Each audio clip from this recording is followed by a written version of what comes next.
Today, we're going to be adding a light bar to my 2023 Chevy 3500 Silverado truck so that when I'm driving early in the morning and late at nights off-road, we can go from my high beams that look like this to this. I'm going to highlight parts of the install and also show you how I wired a three-way switch to control your light bar with your high beam switch. When I was looking for a light bar, I wanted something that was discreet and kept the stock look of the truck. I also wanted a kit that was bolt-on so I didn't have to fabricate a mount. The light bar I picked is made by M&R. It's a 40-inch light bar and comes with custom brackets to make it a bolt-on installation. The bracket allows you to mount up to 3 different light bars at the same time. They offer options for white, amber, and a white-amber daytime running light combo. I decided to go with a single light bar with a daytime running light option. I also reached out to M&R and let them know I was putting a video together on this, and they generously offered a discount code to any of my viewers. Here are some of the tools that I will be using for this install. To take the bumper off, there's several clips that we'll be taking off.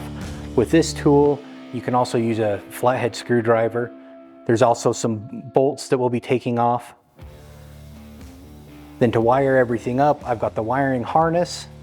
Links to this will be in the description. I've got a three-way switch. We've got an add a switch that we'll be using to add a circuit to the high beam. And then we've got crimpers, wire strippers, my heat gun, and then some heat shrink connectors. Removal of the front grille wasn't too bad. First, I removed all the plastic trim clips from the top of the grille. Next, you have to remove the 2 side plastic pieces. There are 2 T15 screws in the fender that have to be removed. Then you pull back the black fender trim and remove a small 7mm bolt. The side trim pieces are held on the rest of the way with clips that should just pop out as you carefully pull it off. Next, there are some 10mm bolts along the top of the grille and 2 on the front that need to be removed. So before I pull the grille, here's what everything looks like. Had to pull those side pieces out. They weren't too hard. I would recommend starting right next to where that bolt is on there. Pop that piece out first, and then the rest came out pretty easy. Here's the shot up close without the lights. We'll get a similar shot here in a minute to show you what it looks like with the light bar in. The other side.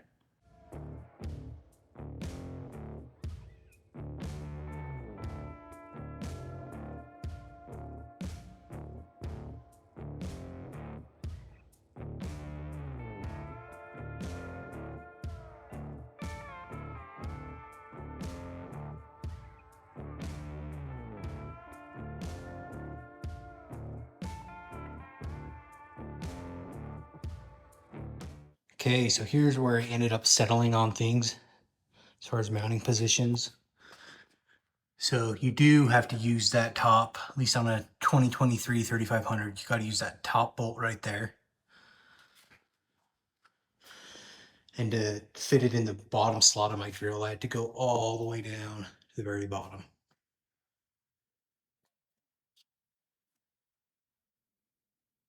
It's that top bolt.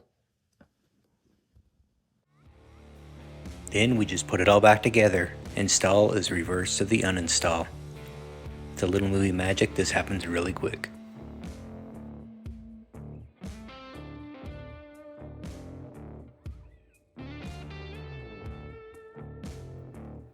Okay, I've got the bumper put back together.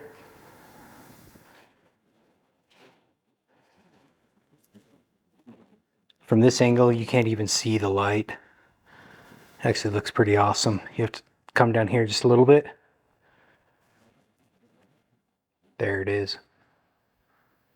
Nice and stealth. All right, so next we're gonna hook up this wiring harness. This wiring harness does not come with it. I ordered it separately on Amazon. It's the one that M&R recommended. It's got 2 buttons on it. So if you wanted to hook up 2 different lights, or like on this one, you could hook up the daytime running lights. I think for now, I'm not gonna hook those up. I'm just gonna use the light bar functionality. I'm gonna wire in a 3-way switch that looks like this. So because I'm using that switch, I'll end up figuring out what wires I need and cut this part off. So we'll start by getting this thing hooked up. So for this project, I got a new type of connector to try.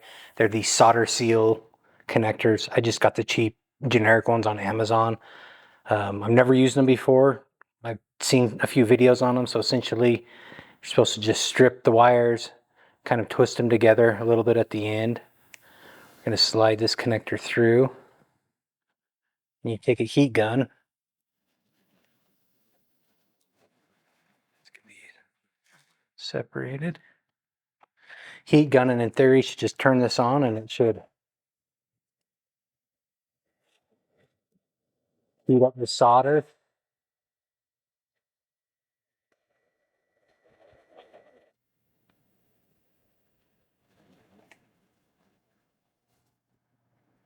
Looks like it's melted through there. Kind of slick.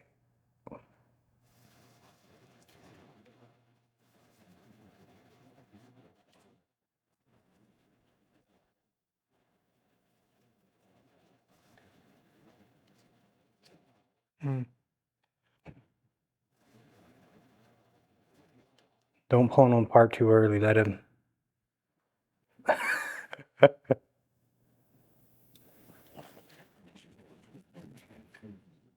Okay, round two. We're going to try it again. So stick these wires together.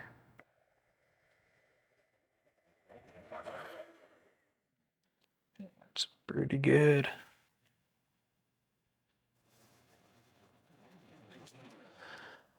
So I think on the next one, I'm going to add some flux to the wires to see if we can get them to just come together better. Okay, so this black wire is the ground. Should be the ground. I'm going to do these similar. We've got some flux. We're going to try putting on the wires to get them to hopefully get that soldering a little bit better. Okay, so we flux this one. We're going to put the solder seal connector over. Just a little bit of flux in there. Twist them just a little bit.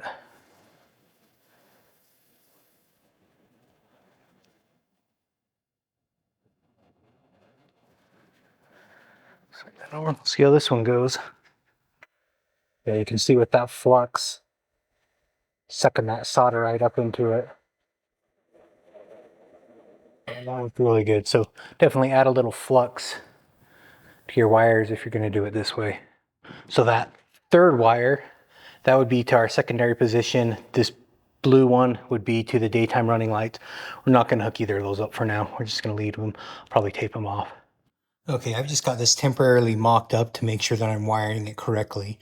So if you cut that connector off the end, the switch, you're going to have 4 wires. You're going to have a red, a blue, a black, and a white. The black is ground. That switch had an LED in it, so it needed a ground to be able to light that up. The switch I'm putting in has no light, so we do not need to run the ground all the way through. So we'll be abandoning that wire. The white is for that secondary relay. We're not using that currently. If you wanted to have something else, another light, or use the DRL light, you could wire it up to that. So really the only wires we care about are going to be the constant wire, which coming from that switch is the blue, and then the red, which is going to, when we flip the switch, it's going to engage the relay and kick the lights on. So, and then I'm going to wire it to my high beams. So I'm using, it's fuse 1, doing an add a fuse. And so the lights on my truck, I actually have my high beams on right now. Right now, the switch is in the off position. It's in the middle position. So if I push it up, which is actually position 1, that's going to manually kick it on. If I go down, that's actually going to manually kick it on because my high beams are on too.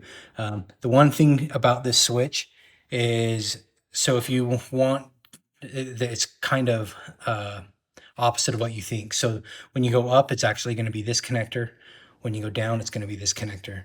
So let me turn my high beams off real quick so I can show you that it's working. All right, so my high beams are off. So I'm going to go up, which should make it engage with my high beams. Right here, you can see nothing's on. Okay, if I go down, it's gonna manually kick it on. The middle's nothing. So go back up again. So I just turn my high beams back on. Now we have high beams and the light bar. So now that I just verified all that's gonna work, we're gonna run all the wires, tidy it up. I'll show you the finished product.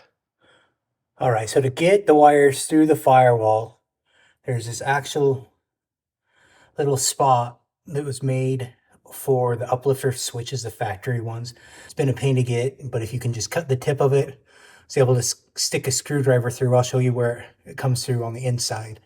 And I'm just gonna tie a piece of line onto that, pull it through, and we'll use it as a pull string. So there's a steering shaft. You go just up from the steering shaft.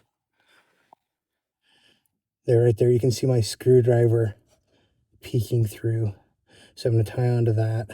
Okay, I just did the scary part. I drilled a hole. Perfect size for this to go in. I just used a uni-bit to do that. I tested it first in another piece of plastic just to make sure it was good. My reasoning for doing this is if I ever change, I'm gonna go to uplifter switches. The uplifter switches fit right in that area, and the kit that you can order comes with a new piece of trim. So that's why I didn't really hesitate too much about drilling that. If I ever do an upgrade, it will replace that piece. Okay, I'll show you this before I tuck it away. Here's the switch. I wired the same. I used the same wire colors. Used that solder seal. It actually worked really good once you flux it. So that's the secret to that. I'm just gonna stick that button back in. Okay, that's what it looks like installed.